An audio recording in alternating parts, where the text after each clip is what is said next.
I mean, thanks to Markiplier having 38 million subscribers, yes, he did very well. But you don't have to be that big. There are so many creators who are making money, supporting themselves in their creativity, and no one's even heard of them. Yeah. There are people who are filling theaters up with 5,000 seats, filling 5,000 seats or more just because their audience came out to see them. They're in demand for the people that they cultivated. Get your tickets for me back at the Broadway Comedy Club for a night of sit-down comedy. That's going to be April 17th, 9 p.m. show. That's Saturday, by the way. You can get your tickets by going to doubletoastedny.com, or you can go to doubletoasted.com and get your tickets over there. So I want to talk about something that I think is very special and is going to have a lot of positive impact and influence on a lot of you creators out there. That's one of the reasons why I wanted to come in and talk about this. We had a huge disruption over the weekend with one particular movie that came out. And this was a movie, and some of you, I know a lot of you have, but some of you don't even know what this movie is. But it was the second highest grossing movie of the weekend, brought in $18.36 million. Hear me out. Million. Went up against a major Hollywood motion picture. Meanwhile, people were looking at this and being like, what the hell is that? I'm talking about this movie called Iron Lung. Can we just agree? But there is too much at stake not to take calculated risks. Eden doesn't understand that. You don't understand that. No, you don't understand. A lot of people still don't understand. So it's a movie about polio, right? Yeah, a lot of people still don't understand. A lot of people still don't get it. $18.36 million made by YouTuber Markiplier. And this guy has 38 million subscribers on YouTube. So he was able to go in and fund this himself and self-distribute. Now that's an important thing to remember right there, because being that this is a movie made by a YouTuber, and that it had no backing from any kind of Hollywood studio, had no marketing, had no distribution from a major studio out there, that whether you've heard of this guy or not, whether you have heard of this movie or not, whether you've seen this movie and you like it or not, this is a very important thing that happened over the weekend. This is huge, and it has a huge impact, I think, on something that's already happening, which is we're seeing a lot more independence with creators out there. Oh yeah. This is further proof. We're going to go ahead and get into this discussion right now about how influential this is, inspiring this is, and why, if anybody has ambitions of being a creator, or whether you're already a creator, you should be paying attention to what's happening with this right now. Because this is further proof of two things. I want to emphasize two important things with this. And I'm just going to go ahead and start with one. I'll get to the second one in a little while. But the first thing is that this is a sign that independent film is having, I don't know what you call it, a stronger presence, a resurgence, just as a renaissance. I don't know. It's a boom. It's a boom. But true independent film is really thriving right now. And if you've been doing this as long as I have, you know why this is so important. I'm gonna tell you why, man, because for the longest time, independent film had a very loose meaning. Even people back in the day, I'm talking about, all right, so I've been doing this since, if you really want to get down to when I first started doing this, I've been doing this since 1995. So I was doing this at a time when people were even questioning, what is independent film? Mm-hmm. It had a very loose meaning, and it could mean something that a film that was made by a scrappy filmmaker that had nothing. Like a Kevin Smith? Yeah. You know, somebody who went out there and made and just saved their money over the years and made something on their own. It could mean that. Or did credit card fraud like he famously did. Yeah. Oh yeah. There's been some people out there who funded movies through credit cards, like you said. Or it could be a very deceptive term. something that's made by a small studio, but still a studio that has millions of dollars in access to big name actors. I have Miramax up here right now.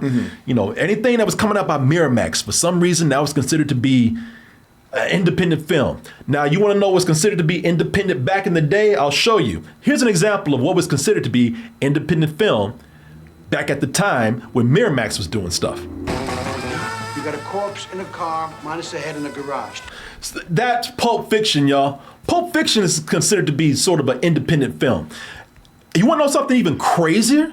That's pretty crazy. No, that's crazy, and the reason why is because, like I say, it's loose terms. It wasn't made with the bigger studios. Mm-hmm. It wasn't made within Warner Brothers, Disney, Paramount, 20th Century Fox. Now, Miramax was eventually bought by Disney, and stuff was released under their names. But these are still considered to be studios that are functioning and distributors that are functioning outside of that. And so, you had movies like Pulp Fiction that were considered to be independent, even though it had a cast of nothing but A-listers in there, or people who would go on to soon be A-listers because that movie was such a huge phenomenon. You have movies that swept the Academy Awards that were considered to be independent films and had huge budgets. They found him in the desert, a man with no name and no country. Anybody remotely? People are like, what is this dry shit right here? People, and I don't blame you, because a lot of people at the time, they were saying, that one, Best Picture. This is The English Patient. The English Patient, at the time, you probably don't know about it, because it's one of those movies that everybody considered to be, oh, well, it's boring. It's got a heavy subject matter, and it's British. Has a bunch of British accents out there. So a lot of people they're like the Academy Award liked that kind of stuff at the time. And this movie swept.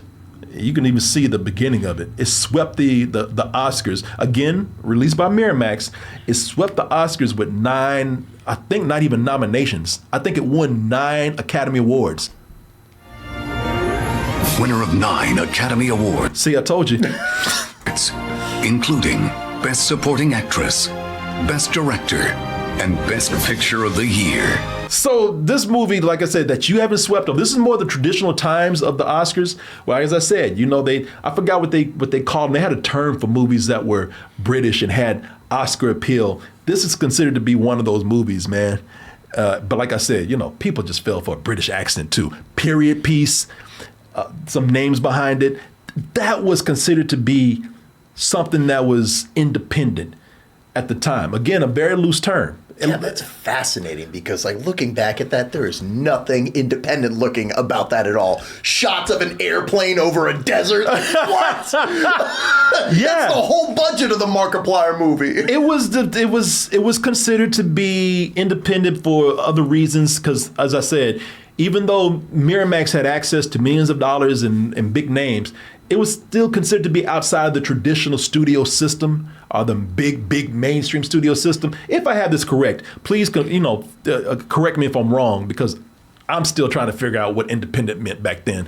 But yeah, man, this model was not much different from what the bigger studio system was doing. Warner Brothers and like I said, Warner Brothers and 20th Century Fox and Paramount.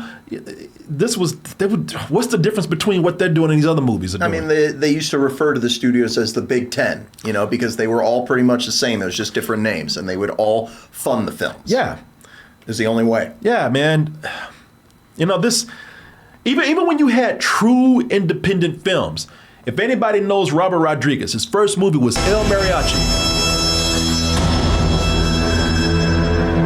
And El Mariachi was a film that he made for, I believe, $9,000. He sold his blood. Yeah, whatever you put the price tag on stolen equipment from a school, that's the budget. Well, he didn't steal it. He actually borrowed it. He borrowed it. Yeah. They were supposed to be making a film, and the crew was like, "Where'd he go?" This fool was in Mexico making a movie, man.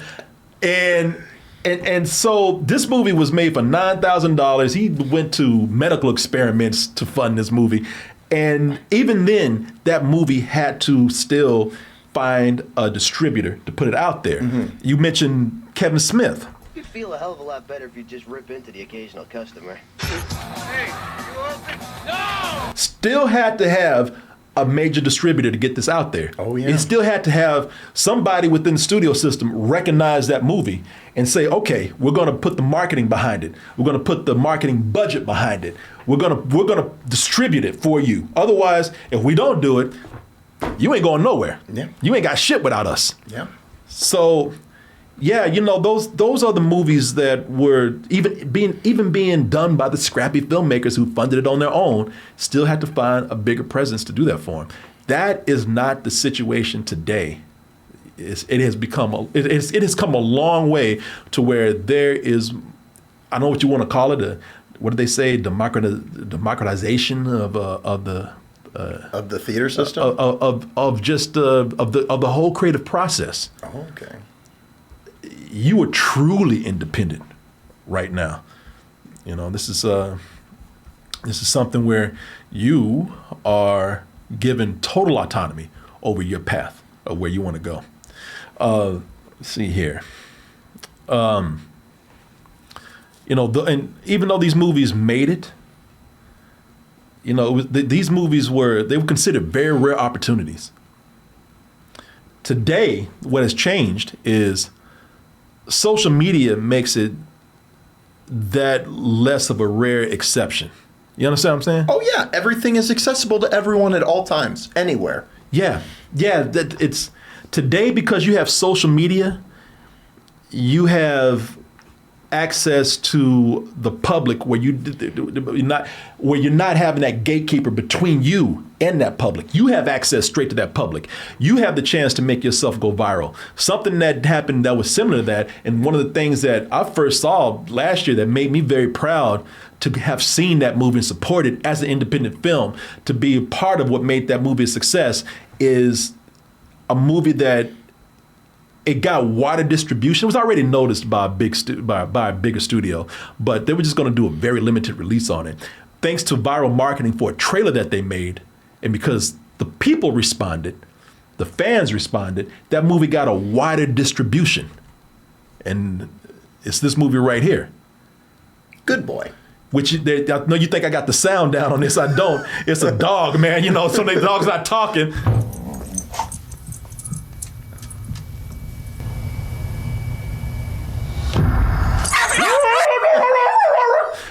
Love that line. That is a quotable line right there.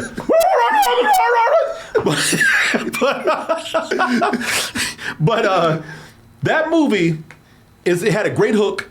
It's about, what if we told a ghost story, a horror movie, the supernatural horror movie, through the eyes of the dog? And that just resonated with people, man.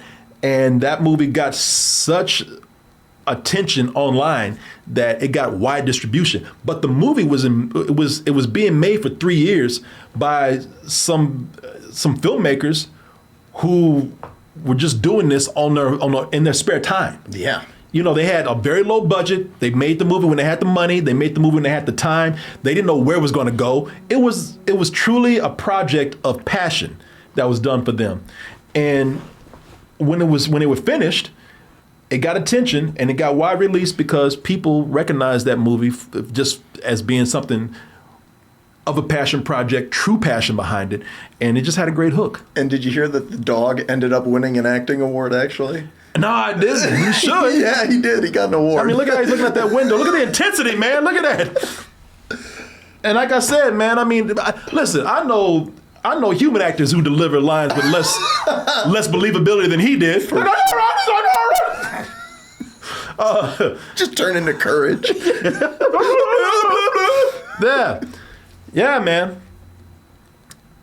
There was another film that also gained traction online that helped push it out there to people and get more noticeable attention to where it got a wider release, and also got some pretty famous names, or a famous name behind it. I've been searching for Riley for the last 12 years. I know my sister's not dead. She said she saw a man standing in her window, staring at her. Oh, isn't that the same dog from the last one? Not nearly as good of an actor. That's Shelby Oaks from another YouTuber, Chris Stuckman. Mm-hmm. And his YouTube fan base came out for him, man, for this, because he did a Kickstarter at first. And I think didn't he raise $1 million or something? He might have. I know that this pretty much like got a regular release. Like a lot of people were just like, oh, it's another horror movie coming out. It's called Shelby Oaks. Well, the Kickstarter campaign, thanks to the followers of Chris Stuckman, his fan base, his community, that he cultivated, they came out and supported the Kickstarter so strong that Neon Pictures took notice. And they're the ones that said that they're going to come in and kind of help with the further production of the movie. And also it brought in big name producer Mike Flanagan. Mm-hmm. Mike Flanagan, who's done a lot of Stephen King adaptations. Oh, okay. I think the last one he did was Life of Chuck, but before that he did, what else did he do? Dr. Sleep, was he? Dr. Sleep, yeah. Yeah, so those two still had some sort of online push, some viral push behind them that came from the people who made these movies bigger than what they originally started. But that brings me to point number 2, because I'm talking about Chris Stuckman, who's a YouTuber. So Chris Stuckman and Markiplier. What's Markiplier's real name? Mark. It's Mark something. It's Mark something. I don't know his last name. Yeah, but Sure, someone in the chat will say it. But man, so Markiplier, who did Iron Lung, and Chris Stuckman, they got something in common, man. That leads me to point 2 right here. So independence is more obtainable than ever, man. I already mentioned this, but I'm going to elaborate on that right now. Independence is really huge because, we've had examples of success stories before, but and those success stories, like I was talking about with El Mariachi and what I was talking about with Clerks right here, they're very independent movies, but they still needed a bigger studio to market them. But now we have so many other examples of creators out there that don't need those big backers, and they don't need a big backer to gain an audience. They've already cultivated that audience themselves. Audience cultivation is probably more valuable than anything at this point. If you can go in and get a loyal audience of a decent size, I'm not talking about 38 million followers. I'm talking about if you just get several thousand people to follow you and you make them loyal and make them turn out, support, pay for you, whatever, that is probably the biggest value that you have as a creator at this point, if you have high ambitions. Yeah, because then you can just do whatever you want yourself. Yeah. As I said, Iron Lung is a prime example of that, man. 38 million subscribers, and they're the ones that turned out in droves. They're the ones that made that movie where it had modest ambitions. We're going to put it in the theater, maybe, 100, maybe 102. I don't. It was planned to have originally like just 50 theaters. But 50 theaters, okay. Yeah, but then the independent smaller theaters started seeing the stuff, and then AMC was like, let us host this. Yeah, man. That went from 50 theaters to supporters demanding that it be in 3,000 theaters. And what did that result in? $18.36 million going up against the biggest Hollywood movies out there. That movie beat a documentary about the president and the richest man in the world, Jeff Bezos. That movie beat that movie right there. It's incredible. Yeah, with the backing of Amazon for the old shitty Melania movie, who has which had the support of MAGA land behind it. This movie, Iron Lung, depending on what you think about, it doesn't matter. That movie beat that film right there, which had only the backing of the strong audience and community that Markiplier built. That's wild. Take notice of that, y'all. If anybody has ambitions of being a creator, this is your lesson right here. This is the biggest thing you should learn. Cultivate your audience, which is something I've always told people, man. There's a thing called monoculture. I just learned this not too long ago. Monoculture is that's what I grew up with. Monoculture is where you had scheduled shows that came on at a particular time when you didn't have the internet, and you had to watch it right there. There were movies that came out, not as many as we have today. Everybody went to go see the biggest movies out there, and because we all watched them at the same time, we talked about those things. And if you didn't, that's why this is important, because if you weren't part of that of that distribution, if you weren't part of that marketing that was a part of monoculture, then you were the outlier. You did not, you weren't involved. You didn't have it. You would not be seen because you didn't have the backing of those people who were pushing the things that everybody saw. Yeah, that's how like underground filmmaking was really started because people were independent filmmakers, but there was no one to go to. Yeah. I mean, think about it, man. So I have plenty of examples from back in my day, but probably the latest example is The Simpsons.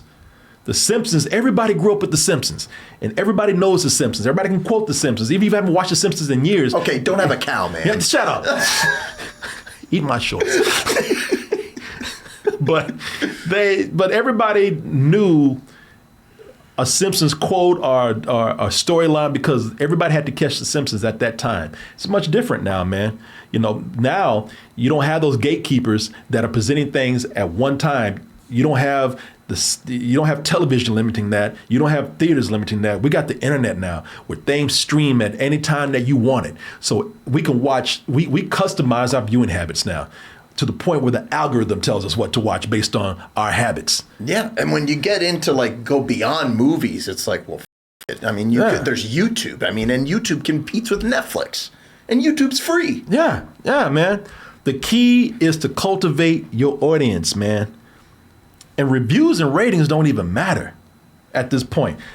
If you really want to get down to it, and no judgment on these movies at all. I mean, I reviewed one of them, and I wasn't very nice in my review. It wasn't a positive review. But regardless of what you think about it, man, like Shelby Oaks and Iron Lung. Shelby Oaks is actually higher than Iron Lung on Rotten Tomatoes. They're not considered to be fresh or exactly great films. But who cares? Your audience came out and watched it. Your audience supported. And both these guys will probably be able to go and finance another film again. The only thing I would say is for Chris Stuckman, man, do what Markiplier did. Fund your own movie. You don't have to get the backing of anybody because Markiplier reaped pretty much. The only overhead he had was the theaters that he had to pay. Yeah. And I think there was a company that did some marketing for him, but not in the way that you market big Hollywood movies. Regal was doing the marketing. They put out there for people to 3D print a popcorn bucket for Iron Lung. That was one of the biggest pushes for marketing I heard. Yeah. And when I was talking to Martin about it, the marketing to him was me talking about it. Yeah. The news is the marketing. The fans about it are the fans that were going to see it who made it big, and the theaters who were talking about, man, we got this thing called Iron Lung, and all these crazy kids are coming to see it. So yeah, it's wild, man, what they're doing with these films today. Because listen, and it's not just films. It's a lot of things, man. All media, music, with Spotify, video games with Steam. Giant games that blow up from one guy. Exactly. Independent games that are making money. You have musicians now. Yeah, you hit it. You have musicians that they don't need to go. Yeah, Taylor Swift. She's a phenomenon too. When she had something crazy that happened at the theater with pretty much a promotional film that came out for a weekend and blew up at the box office. But outside of Taylor Swift, you got musicians now that it would be crazy for them to try to spend all their time and effort appealing to a label. If a label comes to you, cool, but there's a lot of independent musicians who are making their own money because they're putting their own stuff out. They're distributing their own music. Yeah, like a great example for music that I always love to pull from is Tech Nine. That guy made a label for himself. Now he is the big guy in the suit. Hey, excuse me for the interruption, but we do have to give a word out to our sponsor right now, which is Shopify. And I'm glad to talk about this because I've been talking about how now is better than ever to start your own online creative career. But the same applies to being your own online entrepreneur. And the best place to start with that is, that's right, you guessed it, Shopify. Why? Because with Shopify, it is the commerce platform behind millions of businesses around the world and 10% of all e-commerce in the US. And they have them from big household names. You might know something like Mattel. That's pretty big. Shopify has hundreds of ready-to-use templates that will help you build a beautiful online store that matches your style, your personality, your brand. And Shopify is packed with AI tools that write product descriptions. They help with your page headlines. They'll even enhance your photography. I know, you got it down, but they're gonna make it nice and pretty for you. It doesn't hurt to get help. You got to save a little money to make some money, and Shopify is here to help out with that too, along with myself. If you put in shopify.com/toasted, all lowercase, you will get a $1 per month trial period. Again, that's shopify.com/toasted, all lowercase.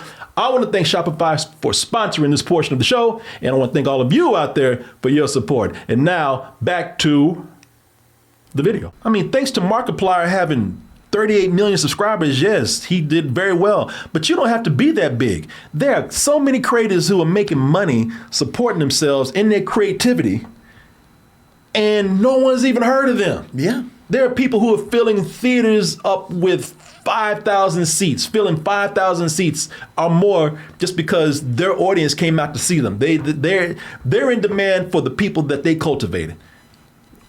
And like I said, no one's heard of them because they've cultivated their own audience.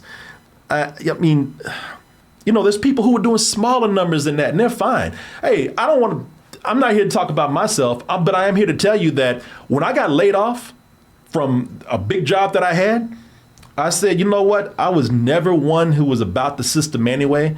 And once I got laid off, it took a while, but I said, the internet is there. I recognized this early on. I said, I am not going back and working for somebody else if I don't have to. Why should I do that if I put the time and effort and believe in myself? I think I can build an audience to support me and support, even more importantly, the creative things that I want to do, all the creative endeavors that I want to do. And think about what I'm doing right now. I'm doing comedy shows that I book, that I promote, that I find venues to do. And some of those sell out. And you know, I mean, they're not 5,000 room venues, but I make enough money to sponsor my trip and then make a profit. You're doing what a lot of open mic stand-up comedians, no, not trying to put anyone down labeling you like that, but people do that shit for years to try to get close to what you're doing. Yeah, and I'm not special. No. I mean, there's so many comedians now who are doing the same thing, and they can, and those who are not should be. Yeah. You know, you can do that, man. You look at 38 million subscribers with Markiplier right here, and I'm just letting you know that before any of this happened, I always recognized the value of building a community, and I've always understood the value of building loyalty. And you're just seeing it bigger now. You're just seeing it in a way that is really disrupting the system out there. And I'm not, take me out of it, man, but look at some of these things that people are doing and let it inspire you. If that's something you want to do. And if not, it's just crazy to see how this landscape is going to change even more, because these people, these independent creators, they're going to be more dominant. Oh, yeah. I'm really curious how the studio system is going to approach this, because I think by the summer, we're going to see someone on Instagram with like 50 million followers being like, hey, me and Paramount, we're collabing, and they're going to do a movie or some shit. Well, you already have that happening with TikTokers, man. That is true. Showing up at premieres of movies. Well, there's people who have just made a name for themselves, and now they're getting sponsorship from major makeup lines, and these people are getting considered to be roles in movies or TV shows. Addison Rae. Now, you probably wouldn't know her, but Addison Rae was a TikToker known for dancing. Kind of controversial. She did something I actually did not like, or at least the people who were looking at her did something I didn't like, but that's another discussion for another day. Point is, Addison Rae made a name for herself on TikTok. Mm-hmm. And now she's got the sponsorships of some of the biggest names, I believe, in beauty products or something. But also, I think they're considering her for more mainstream projects now. Oh, I mean, my favorite example, I texted you about it, I haven't brought it up yet, but the guys who did Bring Her Back and Talk to Me, those were YouTubers. Man. Yeah, that's right. And then A24 was like, come on over here. What do you want to do? That is definitely true, man. They were actually making... Those guys, yeah, if you heard that movie Talk to Me and Bring Her Back, big horror movies, man, those guys were just doing stuff on YouTube, and it was impressive. It's so admirable, man, and it's so wholesome too. Like when Bring Her Back or Talk to Me came out, they posted a YouTube video. They're like, our movie's coming out. It's like, wow, that's so nice. Yeah, let me see if I can find these guys, man. Looks like somebody needs a drink. Can I buy you a drink? It's amazing. Yeah. They make it look so easy. Listen, whether you're trying to get the attention of the mainstream, which I don't know, man. The more I've done this, the more I'm thinking I would not personally. I like being totally independent and being able to do what I want to do. I've been controlled by people. Even doing this, last people that we were with, I think I've had a little more success because I was not being told what to do and restrained. And I've been around now for almost 12 years. But whether you're trying to get the attention of someone bigger to make you bigger, get more eyes on you, or whether you choose to remain independent but successful, and you're not doing it to chase just fame and wealth, you're actually you got your heart into it. I think the road to success has not been ever more accessible than it is now. Yeah. Independent success. Independence, man, is something that's so important as a creator these days. Gatekeepers will screw you over. Producers will screw you over. People will come in and say that they got your back, and then they will drop you out of nowhere. The more control you have over your fate, the better off I believe you're going to be. And because we've had these strings of successes with these independent films, personalities who have become mainstream successful on their own terms, YouTube creators, TikTokers, Instagrammers, I don't know, and people like Markiplier. I think right now that those should be the things that really inspire you, man, and kind of keep you doing these things on your own terms. But that's me. I don't know. And I think it's a big deal that his film showed as much success as it did, because I'm not really a fan of Markiplier. I knew of him, obviously, but my favorite director released a movie competing with Iron Lung, and I was like, hold on, man. I got to see this guy change the game. Yeah. Excuse me, Sam Raimi. Yeah, and you're right, man. It's changing the game. It's pretty incredible, and I'm just so proud to see all these people maintain their own creativity and not have to feel like they have to sell out. And I mean, I'm not even talking about selling out for money. They just have to just sort of. They have to bend their own rules. They have to appeal to a gatekeeper, somebody bigger. I'm so proud of these people that they don't have to, even if I don't like everything that they do. It's just a proud moment for independent creators, man. But it's really cool to see something like Iron Lung that, even though it has 50% on Rotten Tomatoes, I found the film to be really successful. And I think it shows a ton of promise, as opposed to something that like what Chris Stuckman made. Like this, the production, all the people who worked on this, like you could tell that this was a passion project. And I love that about it. This is not about the quality of the movie, or, well, maybe to a certain extent, but I mean, it's about the success both those filmmakers had. Just getting out there and doing it. Yeah, I mean, I told you, when I review a movie, I don't go in with any kind of grudge. I have no personal feelings against those. I might have given one of these films maybe not a glowing review, but I still admire what they've done, and I still am very encouraging and proud of what they've done. I have my personal feelings against the film itself. I'm not somebody who wants to wish somebody any kind of ruin or non-success. That's not me, man. I want these people, regardless of what I think, I want them to be successful, because if they're successful, they're paving the way for other creators to do the same thing. Absolutely. I'm very curious what this whole Iron Lung situation is going to do, because what's stopping someone else who has like a role be like, oh, only $3 million and I can make a movie? Okay.